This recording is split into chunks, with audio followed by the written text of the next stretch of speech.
અંકલેશ્વર મતદાર યાદી સુધારણામાં મોટું કૌભાંડ, ભાજપના નામે બોગસ સહીઓ કરી ફોર્મ પધરાવી દેવાતા કોંગ્રેસ લાલઘુમ, હાઈકોર્ટમાં જવાની ચીમકી।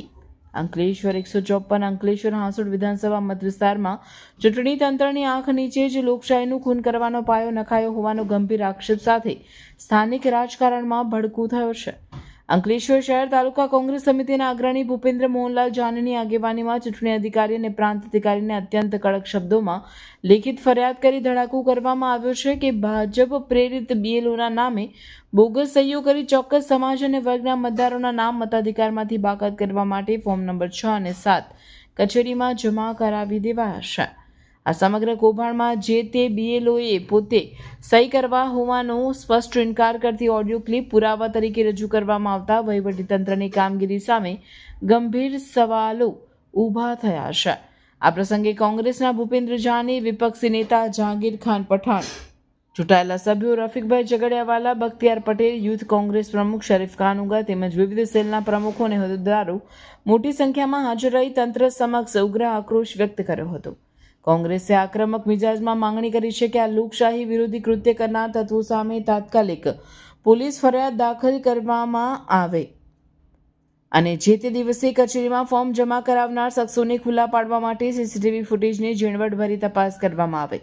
જો તંત્ર દ્વારા સંવેદનશીલ મુદ્દે તટસ્થ તપાસ કરી દોષિતો સામે કડક કાર્યવાહી કરવામાં નહીં આવે અને તમામ બૂથોની વિગતવાર યાદી પૂરી પાડવામાં નહીં આવે તો પ્રદેશ કોંગ્રેસના આદેશ મુજબ નામદાર હાઈકોર્ટમાં પિટિશન દાખલ કરી કાયદાકીય લડત આપવાની ચીમકી પણ ઉચ્ચારવામાં આવશે। કોઈપણ સંજોગોમાં એક પણ સાચો મતદાર મતાધિકારથી વંચિત ન રહેવો જોઈએ અને સત્તાધારી પક્ષના ઇશારે થતી આવી ગેરરીતિઓ જરા પણ સાંખી લેવામાં આવશે નહીં તેવો મક્કમ નિર્ધાર કોંગ્રેસના આગેવાનોએ વ્યક્ત કર્યો છે। અંકલેશ્વર શહેરના ઓછામાં ઓછા 6000 ફોર્મ અને બીજા તાલુકાના એ રીતે અહીંયા જમા કરવામાં આવ્યા છે, જેની માહિતી અમને મળતા અમે પ્રાંત સાહેબશ્રીને એ તમામ માહિતીઓ માંગી છે કે 154 વિધાનસભા વિસ્તારમાં 6 નંબર અને 7 નંબરના ફોર્મની બૂથવાર માહિતી અમને આપવી। તેમજ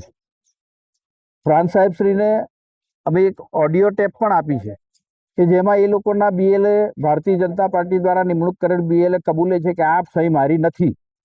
અને આ રીતે એક બોગસ પ્રક્રિયા કરીને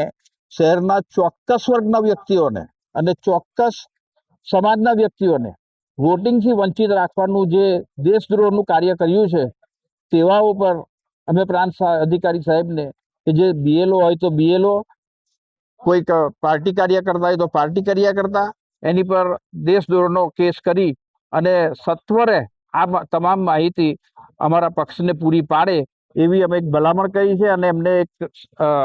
અરજ કરી છે। કેમ કે આ લોકોનું કૃત્ય ઇલેક્શન કોઈ પણ સંજોગે જીતવા માટે વોટ ચોરી કરવાની જે પ્રક્રિયા છે તે 154ના વિસ્તારમાં લગભગ 10,000 થી 11,000 વોટ આવી રીતે એ લોકોએ વાંધા આપેલ છે, જે સદંતર ગેરવ્યાજબી અને ગેરકાયદેસરના હોય।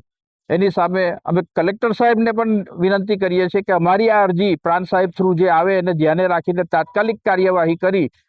અમારા વોટરો વોટ આપવાથી વંચિત ન રહે અને તમામનો વોટનો અધિકાર જળવાઈ રહે એ રીતની પ્રક્રિયા કરી ને તાત્કાલિક નિરાકરણ લાવવા અમારી અરજ છે।